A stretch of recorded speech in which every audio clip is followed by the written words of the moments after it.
Okay dah. Assalamualaikum warahmatullahi wabarakatuh. Bismillahirrahmanirrahim. Alhamdulillahi rabbil alamin. Wassalatu wassalamu ala ashrafil mursalin wa ala alihi wa sahbihi ajma'in. Rabbi shrah li sadri wa yassir li amri wahlul 'uqdatam min lisani yafqahu qawli. Rabbi yassir wa la tu'assir, Rabbi tammim bil khair, amma ba'du. Alhamdulillah, pada malam ini dapat sama-sama kita meneruskan perbicaraan berkenaan dengan hukum fiqh yang melibatkan hukum fiqh tajuk puasa.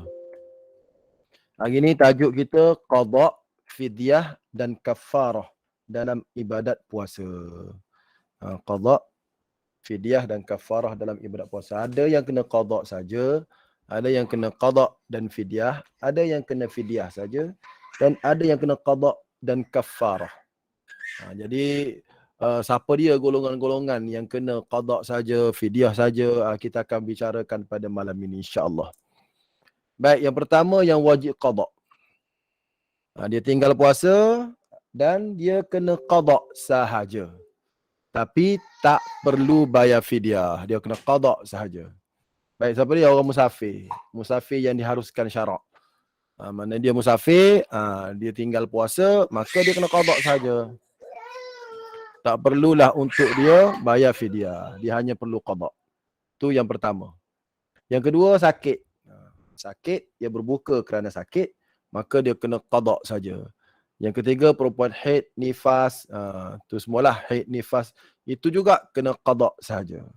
Dan yang keempat, ibu mengandung dan ibu menyusu yang berbuka kerana bimbang kesihatan dirinya. Kerana dirinya, dia kena qada sahaja. Kita akan bicarakan sekejap lagi khusus untuk wanita ni, untuk perempuan yang mengandung dan perempuan yang menyusu ni. Saya buat satu tajuk khusus untuk kes ni. Baik, tu yang pertama. Wajib qada, fidyah tak perlu.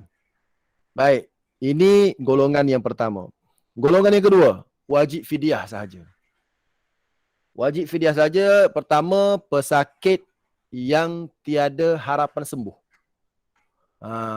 Pesakit yang tiada harapan sembuh, sakit dia memang tak ada harapan sembuh lah. Duk baring je, satu. Yang kedua, orang tua yang tak mampu berpuasa sebab sakit tua sangat. Orang yang ketiga, orang yang mati sebelum sempat berpuasa jika tidak diqada oleh warisnya. Jadi orang mati yang belum sempat berpuasa, iaitu qada puasa.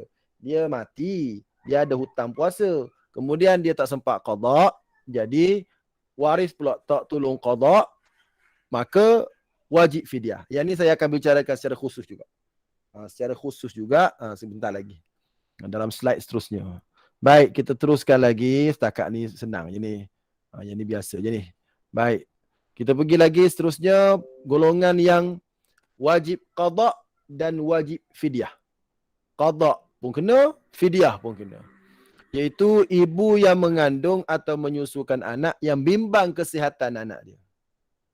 Dia mengandung, dianya okey je. Tak ada lah kata apa nama, letih ke apa tak. Cuma susu tak cukup. Anak menangis je, susu tak cukup. Maka dia bimbang anak dia bermasalah. Maka dia berbuka kerana anaknya. Maka baginya wajib qada dan wajib fidyah. Fidyah tu banyak mana? 1 cupak sehari. 1 cupak sehari. Lebih kurang 1 cupak ni 650 gram. 650 gram beras. Ke 700. Antara 650 ke 700. Lebih kurang itulah. Baik. Yang kedua, wajib qada dan fidyah ialah orang yang tidak qada puasa tanpa keuzuran sehingga masuk Ramadan seterusnya. Ni langkau tahun ni. Geng-geng langkau tahun ni. Yang ni pun kena qada dan kena bayar fidyah. Cara kira fidyah dia, nanti kita bicarakan sebentar lagi. Okey, setakat ni beres. Tak ada soalan. Jadi senang je ni. Barulah kita masuk isu-isu seterusnya. Wajib qada. Satu lagi, wajib qada dan wajib kafarah. Qada pun wajib, kafarah pun wajib. Kafarahnya denda. Iaitu suami yang membatalkan puasa pada bulan Ramadan dengan melakukan persetubuhan. Maknanya dia bersetubuh pada siang Ramadan dengan isteri dia, maka wajib dia qada dan wajib dia kafarah. Apa dia kafarah? Kita akan bicarakan sebentar lagi. Jadi ini adalah golongan-golongan yang terlibat dengan isu qada, fidyah dan kafarah. Baik. Situasi ibu mengandung dan menyusu. Ini situasi. Yang ini kita nak syarah panjang sikit. Sekiranya wanita hamil atau menyusukan anak itu bimbang keselamatan atau kesihatan dirinya, maka mereka dibolehkan untuk berbuka dan wajib menggantikan puasa saja. Kerana diri dia. Sebagaimana tadilah. Situasi kedua, sekiranya wanita hamil atau menyusukan anak itu bimbang akan anak mereka saja, maka dibolehkan untuk berbuka dan wajib menggantikan puasa tersebut dan membayar fidyah bagi setiap hari yang mereka tidak berpuasa. Maknanya dua perkara, wajib berbuka, wajib qada dan wajib fidyah. Situasi yang ketiga. Yang ni saya tak bagi jawapan. Sekiranya wanita hamil atau menyusukan anak itu bimbang akan diri dan juga anak mereka, dua-dua. Dia pun letih, anak pun tak boleh nak menyusu sebab susu tak ada, sebab dia puasa, maka dia berbuka tu disebabkan dia dan disebabkan anak. Maka yang ni kena qada sahaja ke kena qada dan fidyah? Tu soalannya. Yang ni tak dalam buku teks. Dalam buku teks dia hanya bicarakan dua ni je. Buku teks hanya dua situasi ni sahaja. Andai pelajar tanya, Ustaz, Ustaz, mak saya ni letih. Lepas letih, adik pun duk menangis. Maka mak saya pun berbuka kerana adik dan kerana mak. Dua-dua. Maka Ustaz nak jawab lagu mana? Kita tanya dulu soalan. Kita suka-suka loh. Tulis kat chat tu. Qada sahaja ke qada fidyah ke, tulis kat chat. Nak jawab pun tak apa. Tulis kat chatting tu saja, nak suka-suka. Qada sahaja ke qada dan fidyah? Cuba. Nanti sekejap lagi saya bagi jawapan. Semua diam aja, takkan diam je. Dua-dua kata Ustaz Hamzah, okey? Ustazah Nuhayati kata qada sahaja. Sudah. Dah berlaku khilaf di kalangan ulama. Ustazah Zaitun qada dan fidyah. Ustazah Razidah qada dan fidyah. Lagi. Lagi. Tak apa. Lagi. Ambil yang paling ringan. Qada sahaja. Aduh. Ustazah Wahizah qada sahaja. Tak apa. Nak qada sahaja. Inilah nak menunjukkan khilaf di kalangan ulama-ulama. Jadi bila berlaku khilaf sebegini, kita ambillah pandangan ulama dalam mazhab Syafi'i. Baca yang ni. Baca yang ni. Baca yang ni, kita Al-Majmu' Imam Nawawi kata, qad zakarna, telah kita sebut, anna madhhabana adalah mazhab pandangan mazhab Syafi'i, annahuma, sesungguhnya orang yang mengandung dan menyusu, in khafata, kalau dia bimbang, ala anfusihima, pada dirinya saja, la ghaira, tidak pada orang lain. Dia bimbang diri dia sahaja dan tidak pada orang lain, ataupun ala anfusihima, dia bimbang pada diri dia, wa waladihima, dan anak dia. So sekarang ingat, anfusihima, dia bimbang diri dia, tidak anak dia. Yang ni dia bimbang diri dia dan anak dia. Sebab ada bimbang diri, maka hukumnya saya birukan ni, aftarata, dia boleh berbuka, wa qadata, dia qada, wala fidyata, tak perlu fidyah. Alaihima, ke atas mereka berdua, bila khilafin, tanpa khilaf. Jadi kita je khilafnya tadi. Cikgu-cikgu je khilaf. Dalam kitab Majmu' kata tak ada khilaf. Kalau tak ada khilaf rupanya. Kalau sebab ada saja unsur diri sendiri, maka tak perlu fidyah. Dia qada sahaja. Jelas?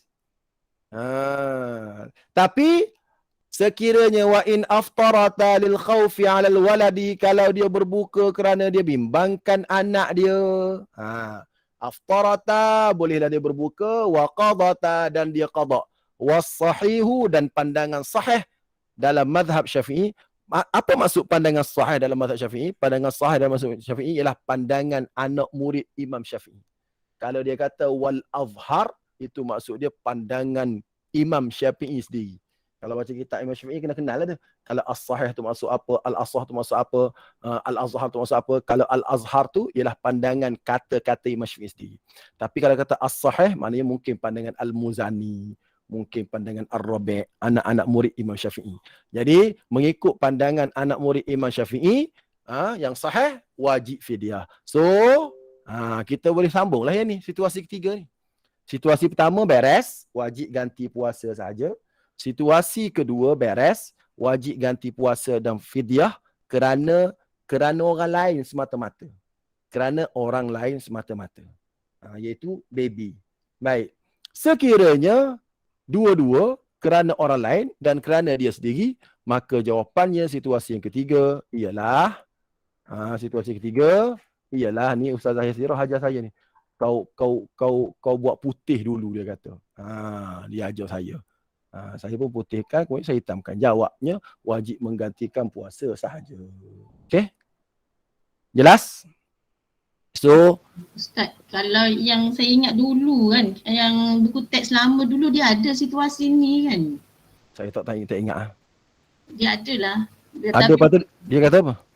Dia kata dua-dua lah qada dan fidyah. Tapi yang KSSM ni saya, sebab tu saya cakap dengan Ustaz tadi, kena dua-dua. Tapi Ustaz kata tak ada lah tu buku teks. Rupanya yang baru ni memang tak ada. Dia sampai qada fidyah ni yang tu je lah dia bagi.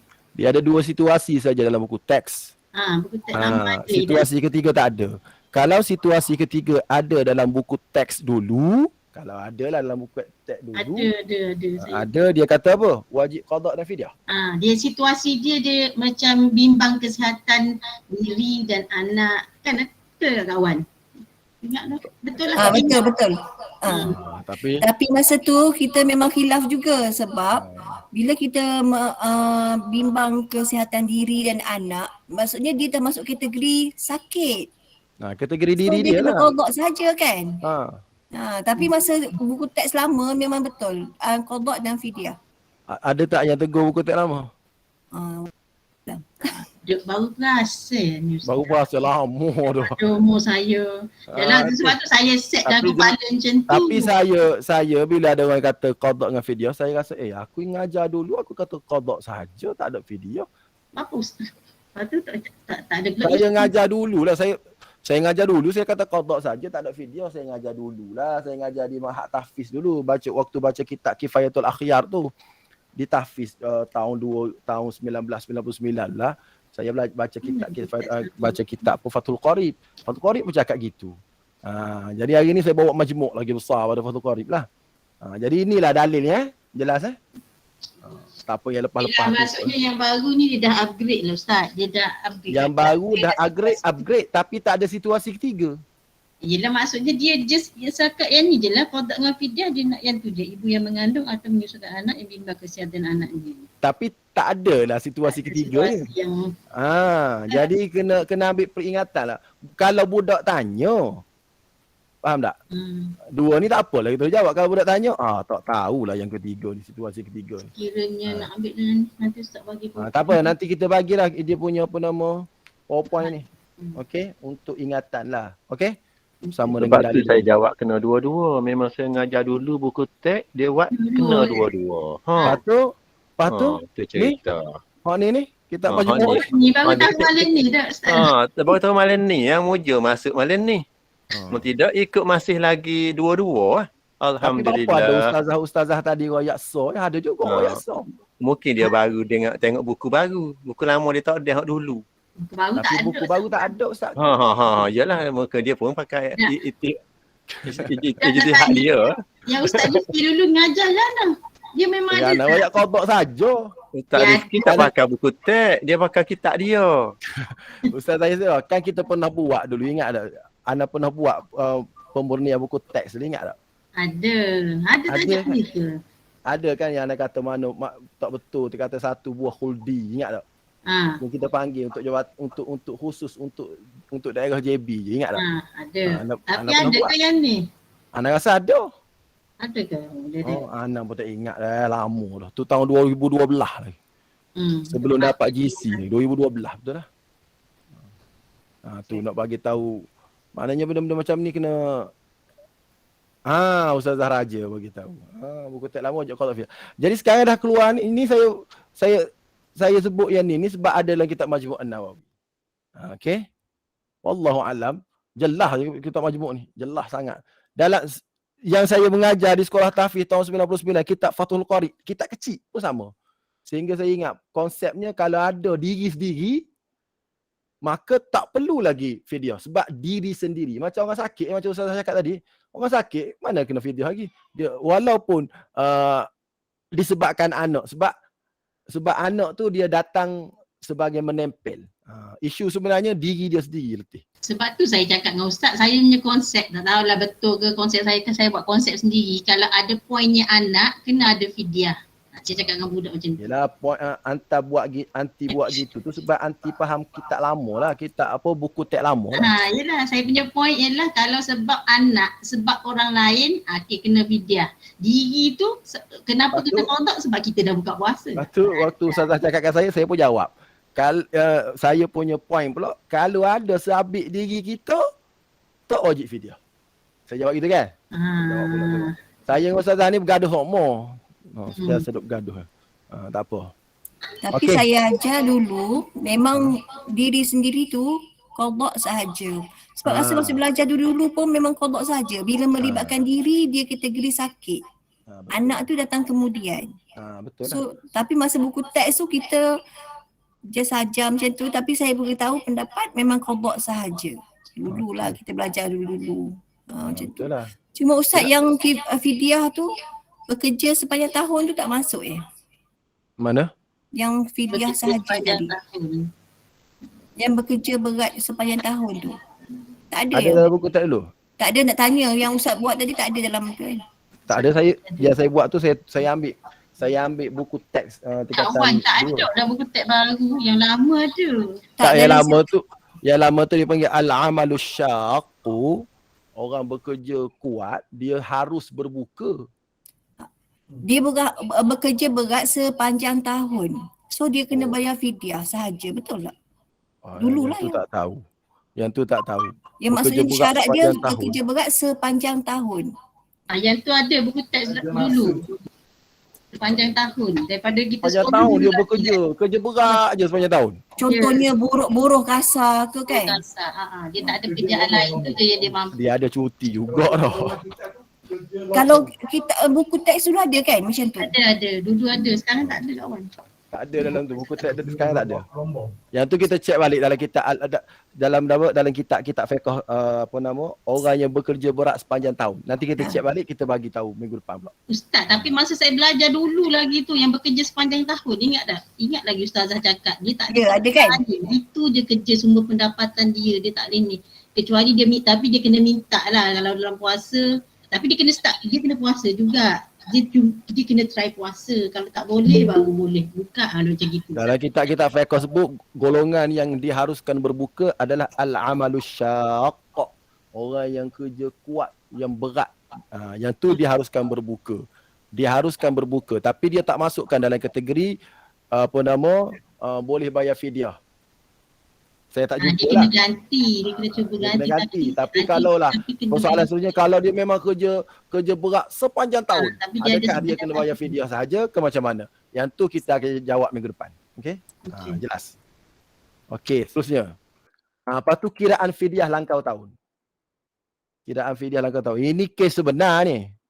Ini kes sebenar. Kes seorang pelajar saya yang telefon saya, dia kata ustaz saya ni ustaz, dia kata baru setahun ni puasa cukup. Mudah-mudah cakap dia kata. Bertobat ni pertama sebab nak pergi umrah, dia kata. Akhir tahun ni nak pergi umrah. Lepas tu nak kahwin. Lepas tu saya tanya awak bertobat tu awak boleh jadi baik tu sebab dia kata dengar Ustaz Azhar Idrus ceramah. Jadi saya nak bertobat dah, nak pergi umrah. Dia cakap ke mak. Saya pun jumpa lah mak dia. Pelajar saya. Waktu tu pelajar saya dah berusia 25 tahun. Jadi saya nak minta tolong ustaz kira fidyah puasa saya. Berapa saya kena bayar? Satu lagi saya nak suruh ustaz kira berapa duit perlu saya bayar kepada koperasi. Sebab untuk pengetahuan ustaz, waktu saya sekolah di Taman U dulu, boleh kata hampir tiap hari saya curi air. Dia kata. Pelajar saya tu. Tapi pelajar tu dah bertaubat, dah kahwin, dah baik dah. Jadi saya kata duit yang awak curi air tu saya tak tahulah berapa, awak kira sendiri lah. Akhir sekali dia bagi pada saya RM200. RM200 saya pun bagi pada almarhum pengetua Encik Rosman, dan Encik Rosman ambil balik duit itu. Dia kata, tak apalah, saya sebagai pemegang amanah koperasi ni, dia kata, bos koperasi, tak apa, saya bagi balik untuk sedekah bagi dia.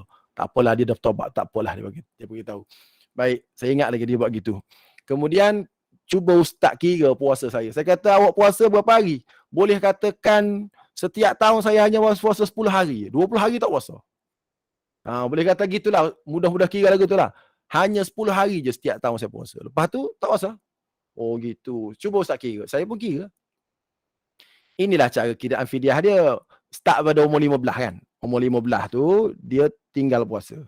Jadi bila tinggal puasa umur 15, tahun ni dia dah jadi 20 cupok dia kena bayar fidyah dia. Betul tak? 20 cupok. Jadi nanti umur 17, yang 20 tu kekal lah pergi duduk sini. Yang 20 tu. Tapi yang ni yang 15, ini yang 16. Boleh faham tak? Alah, faham sendirilah. Yang ni yang umur 15. Yang ni yang umur 15, yang ni yang umur 16. Yang ni yang umur 16, umur 17. Umur 15, 16, 17. Yang ni 15, 16, 17, 18. 15, 16, 17. Faham tak? Faham tak cara kira tu? Sebab dia berganda kan? Tu maksud dia berganda. Tu cara kira dia. Jadi jumlah semuanya, start sini sampai sini, jumlah semuanya banyak lah. Alah 180, 160. Saya kata kalaulah bayar duit, dia satu cupak, kalau fidyah RM8, maknanya RM2 lah. Campur semua kali 2. 180 kali campur banyak ribu jugalah. Bila ribu jugalah saya ni, sebab orang baru nak tobat tau. Orang baru nak tobat, dia pun nak pergi Mekah lagi, nak kahwin lagi. Saya kata macam mana ni aku tolong kira kat dia ni. Banyak nanti kan dia terkejut pula. Saya duk fikir macam mana nak buat. Saya telefon Ustaz Ahmad Husni. Yang ni sebenarnya hukum macam ni lah. Hukum sebenarnya. Tapi pelaksanaan di pejabat agama macam mana? Saya tanya Ustaz Ahmad Husni. Ustaz Ahmad Husni kan jaga zakat. Sebab budak ni bekerja di KL. Bila bekerja di wilayah persekutuan, jadi saya pun tanya Ustaz Ahmad Husni. Saya kata macam mana nak suruh ganda ke? Dia jawab tak usah ganda lah, kesian kat budak tu. Jadi kalau tak usah ganda, dia hanya bayar fidyah yang ni je lah. Hari dia tinggal je lah. Hanya 180 kali dengan 2. Jadi kali 2 jawabnya 300. Tak pandai mana Inggeris. Arab. 360. Betul tak? Jadi dia hanya bayar RM360. Saya kata tak berganda. Dia kata tak berganda. Zakat Selangor tak berganda, zakat wilayah pun tak berganda, dia kata.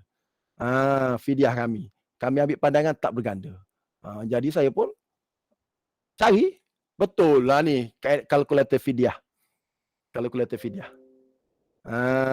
Contoh kita katalah tahun 2015 tak puasa berapa hari? 10 hari. Okay. So kena bayar RM40. Sebab dia satu cupak dia kira RM4. Okay. Tambah kiraan. 2015 je. Lepas tu 2016. 2016 tak puasa 7 hari. 7 hari. Tambah kiraan. 2017 pula.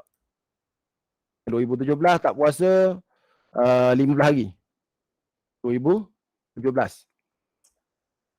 Kemudian tambah kiraan 2018 tak puasa 4 hari. Okey, dia akan keluar bawah ni. Tu. So kena bayar RM144. Maknanya dia kira tak berganda lah. Jadi saya pun ambil pandangan ni untuk bagi tahu kepada budak tu. Sebab budak tu kan orang susah, dia bukan kaya sangat. Mak dia jual nasi. Jumpa dengan mak dia, terima kasihlah mak dia kat saya. Terima kasih ustaz, saya menangis cakap cerita. Tak sangkalah dia jadi baik macam tu. Bulan Ramadan waktu PKP tu dia telefon saya. Bulan Ramadan PKP mula-mula, dia telefon, "Ustaz, ajar saya cara sembahyang tarawih." Oh, payah apa 2 rakaat? Kenapa?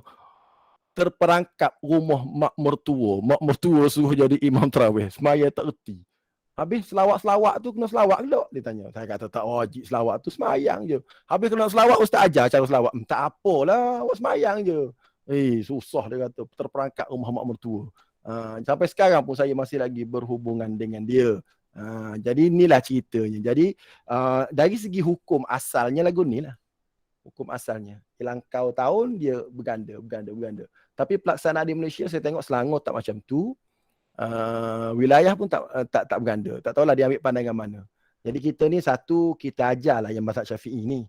Ajar mazhab Syafi'i, tapi sekiranya berlaku kes macam saya tadi, kita kena ambil juga pandangan-pandangan kerana dakwah. Supaya dia tak terkejut. Macam orang yang umur 50 tak semayang. Bila tak semayang, dia datang jumpa kita. Macam mana saya tak semayang? Kita cakap kat dia kena qada lah. Macam mana qada? Kita pun kata kena qada sejak daripada umur 15 dulu awak tak semayang. Dia pun kata pakai tak qada lah. Sebab tak ada masa dah. Rasa biar mati masuk neraka lah dia kata. Pasti dia akan cakap gitu. Sebab dia rasa tension dah. Tak ada harapan dia masuk syurga. Tapi kalau kita jawab dalam mazhab Syafi'i kena qada. Ada juga pandangan-pandangan lain sebab mengatakan innas salata kanat 'alal mu'minina kitaban mawquta. Semayang ni wajib secara berwaktu. Bila lepas waktu tu tak wajib dah lah, melainkan kita tidur. Jadi tak perlu qada lah. Ada juga pandangan macam tu. Kita ringankan sikit dulu supaya dia tak rasa bila dia seronok sikit semayang, baru kita beritahu lepas ni semayang lah fardu sikit, top up, qada sikit-sikit. Tu maknanya hukum dan dakwah dia kena ada 2 bentuk pendekatan.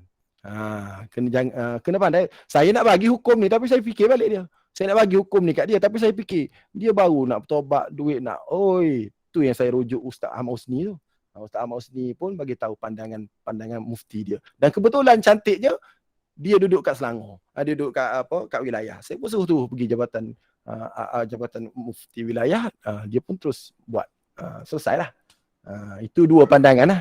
Jelas Tapi kalau kita ngajar kita kena begitu. Jelas Okey. Jelas. Jadi kalau dia nak ganda pun boleh lah Ustaz. Dia nak ganda boleh lah, bagi bagus. Bagus kan. Tak ada masalah. Okey. Tapi kalau dia tak nak ganda ataupun nak bayar lepas ni. Tapi kena ingat puasa tu tetap puasa sendiri tu. Puasa tu tetap kena qada lah. Berapa hari kena qada puasa tu? Kena qada sebanyak tu lah. Dia tak berganda, tetap kena qada sebanyak 180 hari tu lah. Kalau puasa tu 180 hari lah yang kena qada. Sebab dia tinggal 20 hari setahun. Yang tu bilangan qada kena qada. Baik. Habis isu ni. Masuk isu seterusnya. Ya. Ni hari tu ada orang tanya saya. Kes dia tak puasa ni selama 60 tahun. Betul. Lepas tu dia meninggal.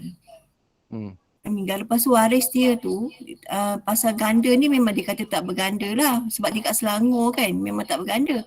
Tapi puasa dia tu maksudnya yang selama tu waris-waris dia tu kira macam nak bahagi-bahagikan ke ataupun bayar fidyah ke macam mana? Okey, Puasa baik. yang dia tak puasa tu. Baik, sekejap lagi kita akan bincangkan sebab saya dah buat slide khusus untuk soalan tu. Saya dah buat slide khusus untuk soalan tu.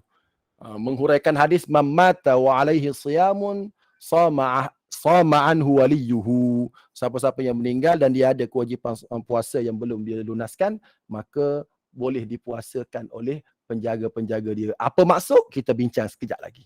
Okey, baik. Sebenarnya ada isu ni, saya pun pernah terlibat dengan isu ni. Seorang tanya saya, yang ni powernya isteri 4 orang isteri dia. Datang jumpa saya, dia kata macam mana ni ustaz, dia kata suami saya ni tak pernah puasa. Jadi saya kesian lah kat dia ni. Dia dah meninggal dah, nak bayar fidyah berapa? Saya pun kira banyak lah, habis dah 60 tahun dah. Waktu tu saya kat Kelantan. Lepas tu nak puasa bagi pihak dia macam mana? Berapa hari? Dan yang saya herannya, ni yang saya heran ni. Keempat-empat isteri ni duduk sekali, tak bergaduh. Tak bergaduh, baik. Kesian kat suami saya. Keempat-empat isteri ni bekerja di restoran suami dia. Keempat-empat isteri ni jadi tukang masak kat situ, jadi so baik. Saya pun balik cakap kat isteri, saya kata saya ni puasa tak tinggal. Sembahyang tak tinggal. Belum tentu lagi isteri saya boleh, kalau saya poligami boleh baik macam tu. Dia puasa pun tak, tapi isteri dia baik. Adalah kelebihan yang Allah bagi kat dia. Macam mana kelebihan? Wallahu alam. Ketawa isteri saya. Okey, baik. Allah Ta'ala ni ada, dia, kalau dia nak bagi, senang je. Okey, masuk isu kafarah dulu. Tak apalah, saya isu tadi sebab dah tanya. Hukum ganti puasa orang mati. Ni hukum, saya tanya, kita jawab dulu.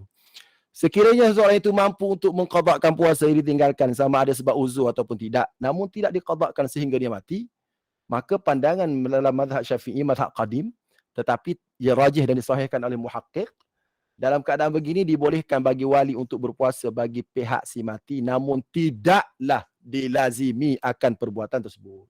Jelas? Tidaklah wajib maknanya. Maknanya tak wajib bagi ahli keluarga nak puasa bagi orang yang mati. Tak wajib. Tak wajib tu kenapa? Kerana ni. Kejap. Kerana ni. Ni, nombor 3 ni. Orang yang mati sebelum sempat berpuasa, jika tidak diqadak oleh warisnya, maka wajib bayar fidyah sahaja.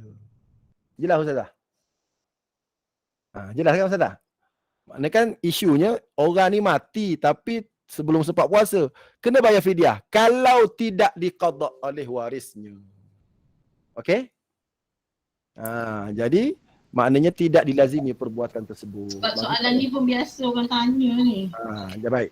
Satu lagi nak bagi tahu, ini kalau orang tu wajib puasa. Dia wajib puasa atas dia. Kalau dia tak wajib puasa, contoh ayah dia ni duduk terlantar atas katil ni dah 3 tahun. Tiap-tiap tahun bayar fidyah. Kemudian mati. Apakah 90 hari puasa dia tu kita kena ganti bagi pihak dia? Tu soalannya. Sebab dia tak puasa. Jadi orang macam tu tak perlulah kita ganti sebab dia tak wajib puasa. Waktu dia hidup pun puasa tak wajib. Dia hanya bayar fidyah aja. Dah dibayar fidyah, selesailah. Kalau dia mati, ada 90 hari dia tak puasa, tak apalah sebab waktu dia hidup dulu dia tak wajib puasa. Boleh faham? Jelas? Yang ni isu wajib puasa. Sebab tu saya pesan kepada isteri-isteri yang ada. Isteri-isteri yang ada, dia kena bagi tahulah kepada suami dia berapa hari lagi dia tinggal puasa. Isteri saya dah habis dah. Tak ada hutang dah. Saya tahu sebab saya tanya, berapa hari lagi? 2 hari, berapa hari? 4 hari. Takut dia mati. Bila dia mati, 2. Saya nak puasa bagi pihak dia 4 hari tu, ataupun saya nak bayar fidyah bagi pihak dia. Sebab dia boleh puasa tapi dia tak puasa dan dia wajib puasa. Tapi dia belum sempat qada puasa. Yang ni saya kata kena bagi tahu suami. Ustaz-ustaz bagi tahu suami malam ni. Saya tak puasa lagi. Saya biasa tunggu Syaban. Contohnya. Jadi kena bagi tahulah supaya ada maklumat. Baik. Al-Imam An-Nawawi pula berkata dalam kitabnya Al-Minhaj, bagi mereka yang berbuka puasa kerana uzur dan berpanjangan uzur atau sakitnya itu sehinggalah mati, maka tidak ada puasa ke atasnya dan tidak perlu membayar fidyah baginya dan tidak pula orang lain berpuasa baginya. Dia ni memang sakit. Sakit tu taklah kata sakit tak ada harapan sembuh. Sakit tu sakit biasa je. Lepas tu adalah dalam seminggu lepas tu sakit, ada harapan sembuh, tiba-tiba mati. Jadi tak perlulah bagi dia sebab dia hanya perlu qada saja. Dia bukan sakit harapan, tak ada harapan sembuh, dia ada harapan sembuh. So wajib kat atas dia qada saja, tapi tak qada sebab duk sakit somo-somo. Duk sakit mana sampai mati. Dia demam, lepas tu ada harapan sembuh. Tiba-tiba mati. Dalam kes macam ni, maka tidak ada puasa ke atasnya dan tidak perlu bayar fidyah baginya. Tapi sebenarnya isunya kalau nak puasa juga boleh. Tak ada masalah. Nak puasa juga boleh. Baik, satu lagi. Puasa tersebut boleh digantikan oleh wali si mati dari kalangan ahli keluarga yang terdekat. Dan boleh juga untuk mengupah orang lain berpuasa bagi si mati. Dalam isu ni boleh. Sekiranya terdapat orang luar bukan dari kalangan wali si mati yang berpuasa bagi pihak si mati tanpa izin atau tiada wasiat dari si mati, maka tidak sah puasa tersebut. Baik, kalau tak ada izin orang luar bukan daripada kalangan wali si mati, keluarga si matilah. Maka kalau tak ada izin keluarga si mati, tak boleh. Dia nak puasa saja-saja. Tak ada izin. Sebab tu saya bagi tahu kepada 4 orang isteri orang tu 4 orang isteri tu saya kata ginilah, dah awak nak puasa bagi pihak suami awak, moga-moga Allah Taala terima dan ampunkan dosa. Saya kata macam mana? Okey, saya ada pelajar sekolah tahfiz tu. Pelajar sekolah tahfiz saya tu, waktu tu saya duk ngajar kat Pasir Mah. Pelajar sekolah tahfiz saya jumlah 150 orang. 150 orang dan memang biasa dia puasa hari Khamis, Isnin Khamis. Budak-budak kan biasa puasa Isnin Khamis. 100 orang tu puasa lah. Jadi oleh kerana dia puasa Isnin Khamis, ginilah. Kita maklum pada pelajar, puasa bagi pihak suami awak lah. Suami makcik lah 4 orang ni. Hari Isnin ni. So dapat 150 orang, 150 hari. 150 hari ni menyamai berapa tahun? Menyamai berapa tahun 150 hari? 30 kali 34 bulan lah. 155 bulan. 5 tahun. 5 tahun. Jadi hari Khamis pula 5 tahun. Dah dapat dah 10 tahun. Umur suami awak, umur suami saya mati umur 70. Okey, tak apa. Jadi mana beberapa bulan tu, tapi awak kena awak kena bagilah sikit pada budak-budak tu, apa-apa nak bagi, kalau awak nak bagilah. Gitulah saya kata, sebab dia kalau awak tak kalau awak tak suruh dia puasa pun dia puasa, saya kata. Tapi oleh kerana dia start puasa, tapi awak pun kena puasa jugalah. Bagi pihak suami. Okey? Dia pun okey, terima kasih Ustaz. Itu sekadar yang kita mampu buat lah. Sebab apa? Sebab ada hadis. Sebab ada hadis, orang yang meninggal tak puasa, boleh puasa bagi pihaknya. Semayang tak ada semayang fidyah pun tak ada, puasa pun tak ada. Boleh semayang bagi pihak tak ada. Puasa ni lain. Okey? Habis itu. Masuk kes. Ustaz, fidyah tu, boleh tak kalau si mati tu, untuk bayar fidyah, boleh kita ambil duit harta peninggalan? Boleh. Maksudnya, boleh ambil harta peninggalan si mati. Nak tolak dulu harta peninggalan si mati, bab fidyah, bab wajib haji, baru lepas tu maknanya gini, kalau seorang itu meninggal dunia, sebelum dibahagikan pusaka, dia kena selesaikan dulu kewajipan dia dengan Tuhan. Yang pertama, haji dia. Sekiranya si mati ni orang yang mampu buat haji semasa hidupnya, tapi dia tak buat haji, maka wajib dia upah haji dulu. Habis dulu upah haji 3,000. Baik. Saya ni buat upah haji ni, kita jangan cari yang murah tau. Upah haji ni.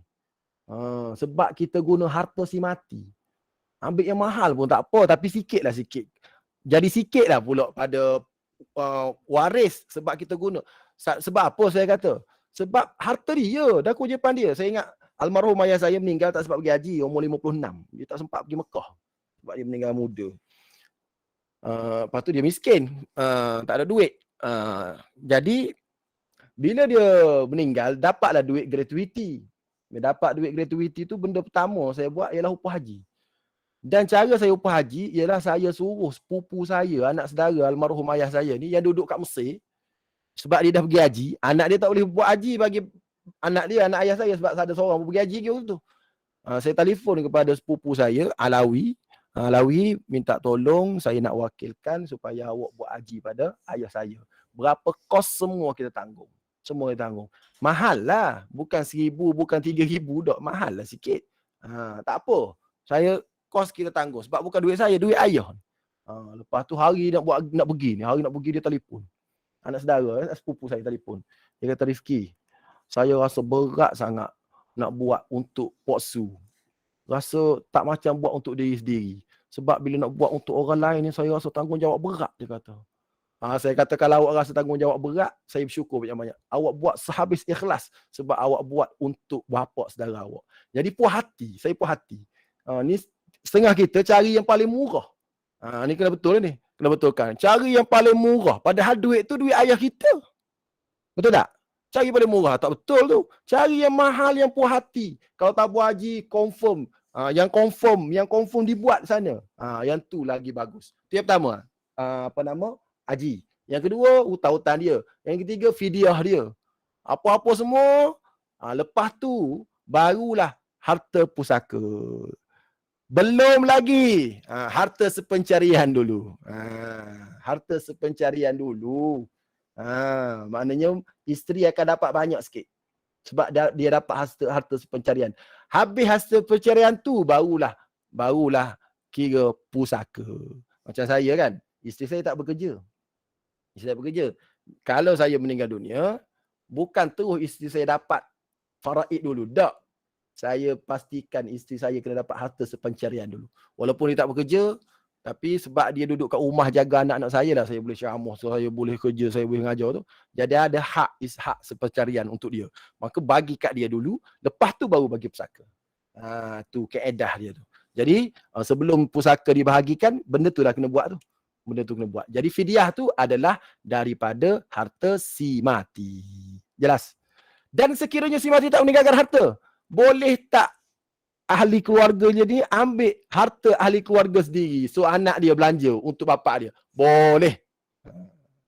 Boleh Okey, baik. Masuk isu tajuk kafarah pula. Kafarah ini adalah apabila melakukan jima' di bulan Ramadan. Baik. Apa hukum makan dulu baru jima'? Maknanya buka puasa dulu baru jima'. Hukum pertama berdosa besar. Kena bagi tahu tu dulu. Kadang-kadang ustaz ni kata, bila makan dulu baru jima' boleh tak ustaz? Hukum pertama kena bagi tahu berdosa dulu. Jangan bagi tahu, tak apa. Perkataan tak apa tu tak comel. Sebab benda ni tetap haram dan tetap berdosa. Cuma wajib qada sahaja, tidak perlu kafarah. Wajib qada saja, tak perlu kafarah. Maksud dia, kalau makan dulu maknanya dia telah melakukan jima' dalam keadaan dia tidak berpuasa. Dia minum air dulu, dia melakukan jima' dalam keadaan dia tidak berpuasa. Yang kena kepada kafarah ialah dia melakukan jima' ketika dia berpuasa. Soalannya, kenapa? Kerana ada hadis Nabi. Bainama nahnu julusun 'inda an-nabiy sallallahu alaihi wasallam irja'ahu rajulun faqal. Ketika kata sahabat-sahabat kita, ketika kami duduk dengan Rasulullah SAW, tiba-tiba datang seorang lelaki. Faqala, lelaki tu kata, Ya Rasulullah, halaktu. Ya Rasulullah, halaktu, habis dah aku. Binasa habis dah aku. Rasul tanya, malaka? Why? Kenapa? Waqa'tu 'ala imra'ati wa ana sha'im. Aku menjima' isteriku wa ana sha'im. Orang belajar bahasa Arab tahu. Wa ni wawul hal. Betul tak wawul hal? Wawul hal maksud dia dalam keadaan aku sedang berpuasa. Jadi berdasarkan hadis ni, yang kena kafarah ialah orang yang menjima' isteri dia dalam keadaan dia sedang berpuasa. Bila dia sedang berpuasa, kenalah kafarah. Sebab itulah kalaulah dia menjima' isteri dia dalam keadaan berpuasa sehingga bila dia berbuka puasa pada siang Ramadan dengan jima', maka wajib kepada dia kafarah dan qada. Satu. Kalau dia jima' kali kedua,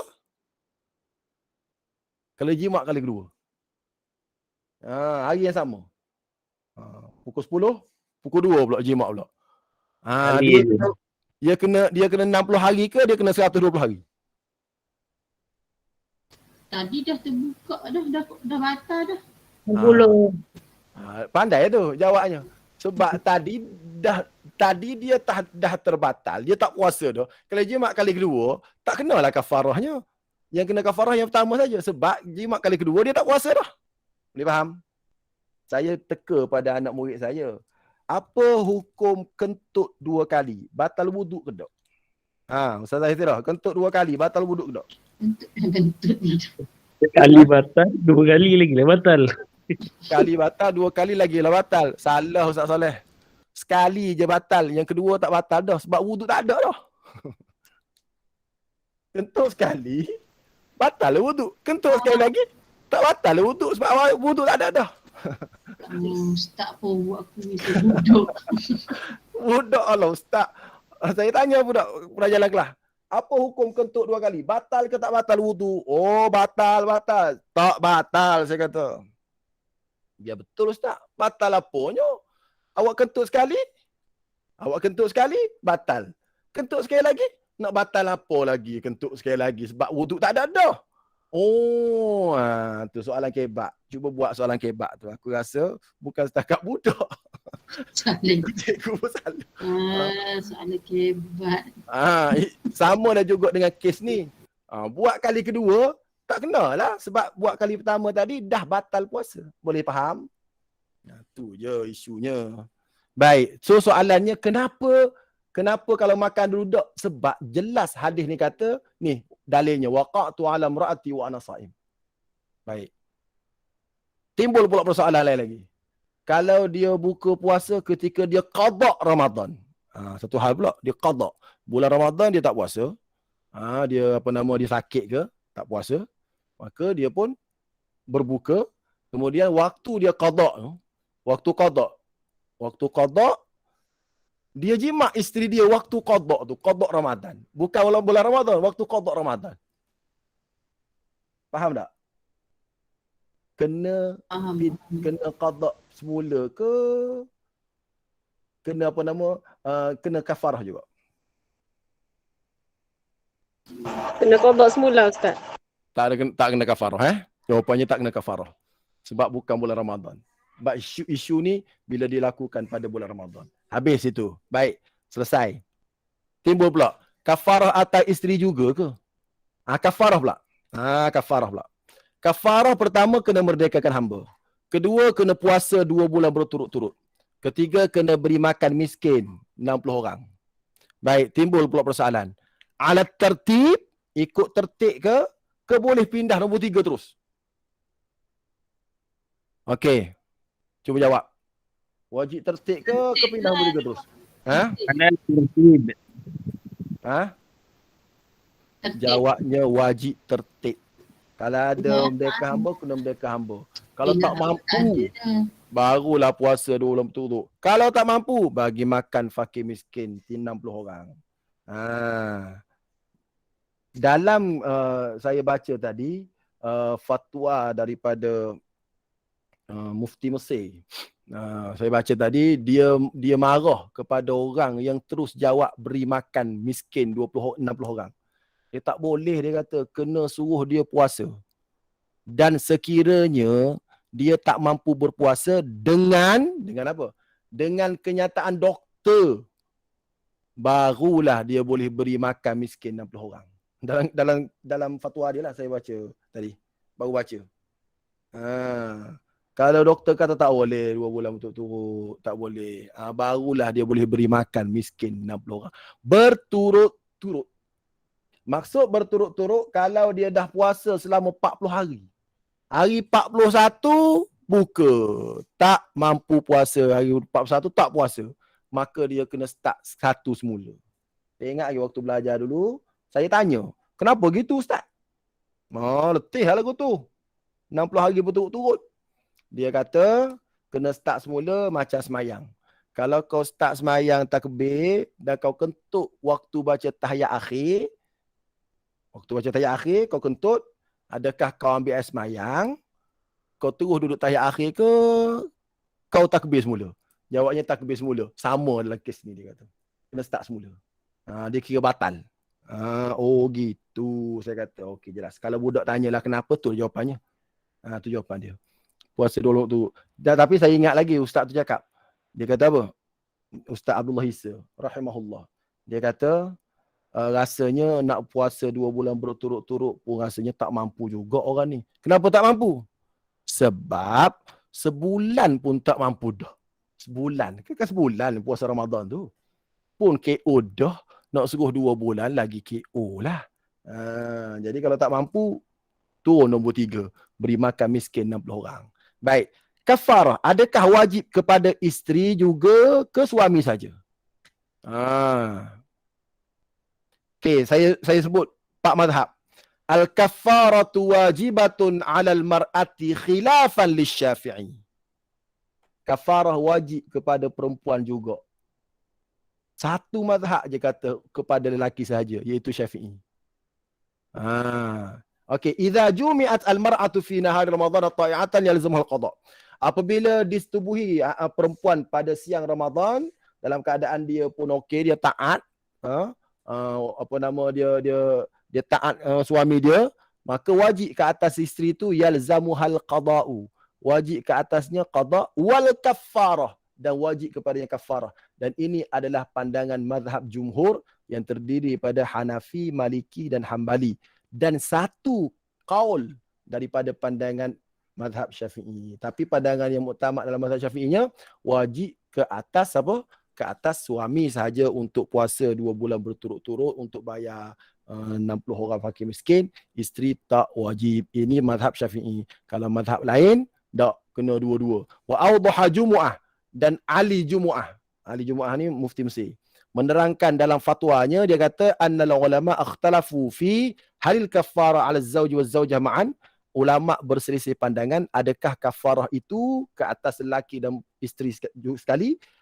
Fa ba'dul madhahib, maka sebahagian mazhab mengatakan kafarah lelaki dan isteri. Wa ba'duha, sebahagian pula mengatakan kafarah atas suami sahaja.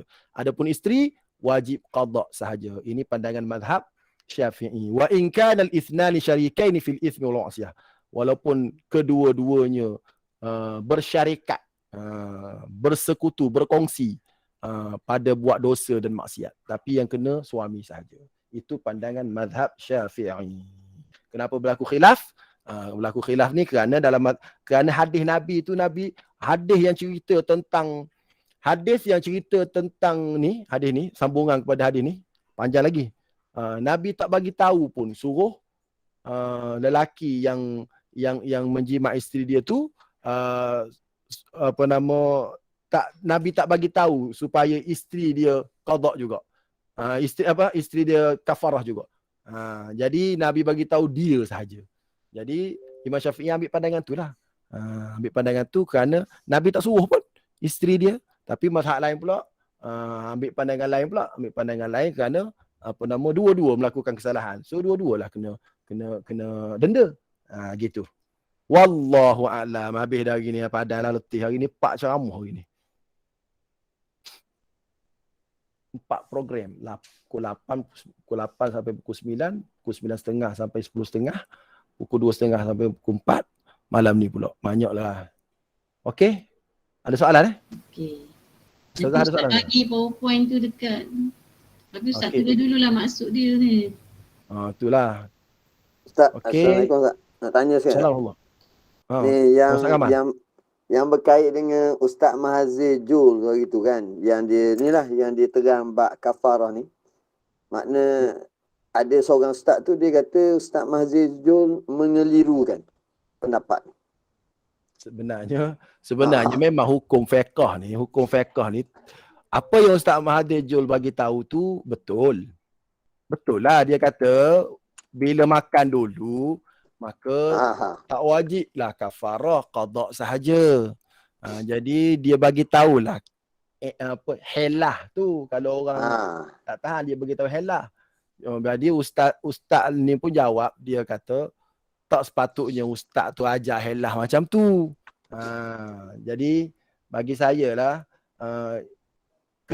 yang perlu ditekankan ialah kena bagi tahu dosa besar. Yang tu nombor 1 dulu. Jangan buat berdosa besar. Tapi kalau buat juga, kalau makan dulu tak wajib dah kafarah. Tu je isunya sebab orang ni memandang sisi hukum. Ustaz Mahathir Jul dia pandang sisi hukum. Ustaz ni pula pandang sisi membuka peluang untuk orang yang malah puasa dan nak berjimat ni. Ambil peluang. Jadi dua-dua tu, bagi pandangan saya, dua-dua tu nak kata salah dua-dua pun tak, nak kata betul dua-dua pun tak. Kenapa? Kerana benda-benda macam-macam ni Tak perlu nak highlight lah. Tak perlu nak highlight lah. Takut orang ambil peluang. Sebab orang sekarang walau puasa. Dari segi hukum kan, kalau kita ngajar lah, ngajar fiqh ni. Dari segi hukum, kalau buat sekali, tak kafarah lagi. Dalam kitab Matla'ul Badr yang sebut. Kalau sekali, maknanya telan, kata dalam mulut ada pisang. Ada pisang. Waktu setubuh tu, sama-sama masuk. Pisang masuk sekali, sama-sama. Atas bawah, mudah faham. Minta maaf lah. Tak kafarah juga. Walaupun sama. Sampai tahap tu nak bagi tahu dalam kitab fiqh sebut. Nak bagi tahu yang tak boleh, tak perlu kifat. Yang tak bolehnya kalau berbuka dengan jima'. Jadi benda-benda macam ni kalau kita baru bagi tahu dalam masyarakat, takut-takut masyarakat, oh tak apa, kita qada je. Tapi dia lupa yang dosa besar. Tu je saya bagi pandangan saya. Tak perlu nak highlight lah benda ni dalam masyarakat sebab dia bagi tahu. Kita setakat bagi tahu kalau makan dulu tak batal. Jangan lebih pada tu. Kalau makan dulu tak kena kafarah. Jangan lebih pada tu. Kalau lebih pada tu, so siapa-siapa, yang so siapa-siapa tu tak usah bagi tahulah. So siapa-siapa yang rasa nak berjimat dengan isteri dia, tak nak kena kafarah, makan kenyang-kenyang dulu baru jimat. Yang tu tak boleh cakap. Tak perlu nak cakap. Macam tak patut cakap gitu. Macam bagi tip je lah, tak patut lah cakap macam tu. Kalau gitu tak perlu cakap. Yang tu tak perlu cakap. Kita kan apa nama, yang perlu cakap apa? Man aftara fi Ramadan min ghairi uzrin. Siapa-siapa yang berbuka puasa pada bulan Ramadan tanpa uzur, lam yaqdihi as-sawma wa in samad dahra. Hadis tu. Siapa-siapa yang berbuka puasa tanpa keuzuran di bulan Ramadan, dia takkan mampu untuk mengqada puasa dia walaupun dia puasa sepanjang masa. Nak bagi tahu mahalnya puasa Ramadan.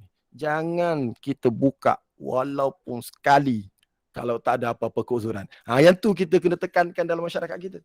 Bukan kita bagi jalan macam tu. Gitu. Pandangan saya lah. Tapi kalau nak kata mengelirukan tu, tak boleh kata mengelirukan sebab hukumnya macam tu. Okay? Sebab tu saya kata, bagi pandangan saya, nak kata dua-dua betul pun tak, dua-dua tak betul pun tak. Tu. Tak tahulah pandangan orang lain. Wallah boleh bagi pandangan. Kau macam mana Ustaz Kamal? Okey tu, betul tu. Tak apa, tak kata sebab, betul. Okay. Sebab Ustaz Mahazir tu dia cakap dalam TV9 tu. Dia cakap dalam TV9. Dia tak boleh lah nak bagi tahu benda-benda. Betul lah. Jadi kita dengar apa memang kita belajar memang macam gitu, tapi bila dia beri umum tu macam tak sedap, macam longgar sangat. Betul lah. Sebab dakwah satu hal, hukum satu hal. Bila cakap depan ni kita kena banyak kok benda-benda yang kita perlu apa nama sempadankan kerana masyarakat. Okey. Jika suami dah bayar fidyah puasa arwah isterinya bermula dari waktu dia balik sehingga umur dia meninggal, arwah isteri sakit saraf, memang tidak boleh puasa. Adakah suami perlu qada puasa untuk arwah isteri? Baik, kalau yang ni pun dah dia bayar fidyah, tak perlu lagi dia qada. Tak perlu lagi dia qada. Tapi kalaulah dia atas dasar sayang ke isteri dia dan anak pun ramai kan, mintalah anak-anak puasa bagi mak dia, tak ada masalah. Sebab kita mengamalkan hadis apa nama fadainullahu haqqu an yuqda. Dia ada satu hadis, ada lagi hadis, aku tengok mak aku tak sempat puasa. Dalam hadis tu tak sempat puasa, dia ada hutang lagi 10 hari. Maka macam mana ya Rasulullah? Rasulullah kata fadainullahu haqqu an yuqda. Hutang Allah lebih utama untuk diqadakan. Maka bolehlah kamu puasa bagi pihak dia. Jadi nak puasa pun tak apa. Jadi fidyah ni bila wajib fidyah, bila mana wajib fidyah, bila mana tidak dipuasakan oleh ahli keluarganya. Tu kan tadi kan, yang tadi. Tetapi dalam isu ni pula, dalam isu yang Ustaz tanya ni, adakah isteri dia tu wajib puasa? Kalau isteri dia tu semasa hidup tak wajib puasa, tak perlu puasa. Sebab dia sakit sarah memang tidak boleh puasa. Sebab dia sakit sarah ni, daripada dulu lagi dia sakit sarah dan dia tak boleh puasa. Mana dia ni termasuk dalam golongan orang yang tak mampu berpuasa. Bila termasuk dalam golongan orang yang tak mampu puasa, dia tak wajib puasa. Dia tak wajib puasa. Jadi bila tak wajib puasa, tak perlulah kita nak qada bagi pihak dia. Boleh faham? Tu hukumnya. Yang perlu qada bagi pihak ialah bila dia tak qada lagi puasa yang wajib atas dia. Gitu. Okey? Jelas? Okey, rasa cukup dah kot. Ustazah? Cukup dah kot. Boleh lah ada Ustaz penat. Cuma Ustaz sebelum setiap kali kelas tu sebelum kita tutup Ustaz doa lah sikit untuk kita orang ni so jadi baik, ilmu dekat, juhu. Dia gini, saya sukanya kita kan gagang ustaz. Hari ni orang lain doa, esok saya doa, sama-sama. Kita ramai kan. Hari ni kita minta Ustaz Kamal lah doa. Ustaz Kamal, silakan Ustaz Kamal. Anda nak aminkan Doa Ustaz. reka-reka saja ni berkat ni je lah. Fadal Ustaz Kamal. Kita doa penutup. Fadal Ustaz. Jap. Kita aminkan doa Ustaz Kamal. Amin amin ya rabbal alamin.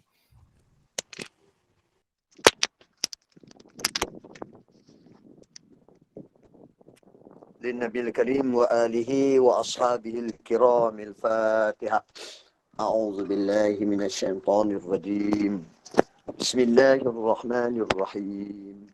الحمد لله رب العالمين الرحمن الرحيم مالك يوم الدين إياك نعبد وإياك نستعين اهدنا الصراط المستقيم صراط الذين أنعمت عليهم غير المغضوب عليهم ولا الضالين آمين. بسم الله الرحمن الرحيم. الحمد لله رب العالمين حمدا يوافي نعمه ويكافئ مزيده. يا ربنا لك الحمد كما ينبغي لجلال وجهك وعظيم سلطانك. اللهم صل وسلم على سيدنا محمد صلاة توسع بها علينا الأرزاق وتحسن بها لنا الأخلاق وعلى آله وصحبه أجمعين. اللهم اغفر لنا ذنوبنا ولآبائنا ولأمهاتنا وارحمهم كما ربونا صغارا ولمشائخنا ولمعلمينا ولجميع المسلمين والمسلمات والمؤمنين والمؤمنات الأحياء منهم والأموات برحمتك يا أرحم الراحمين.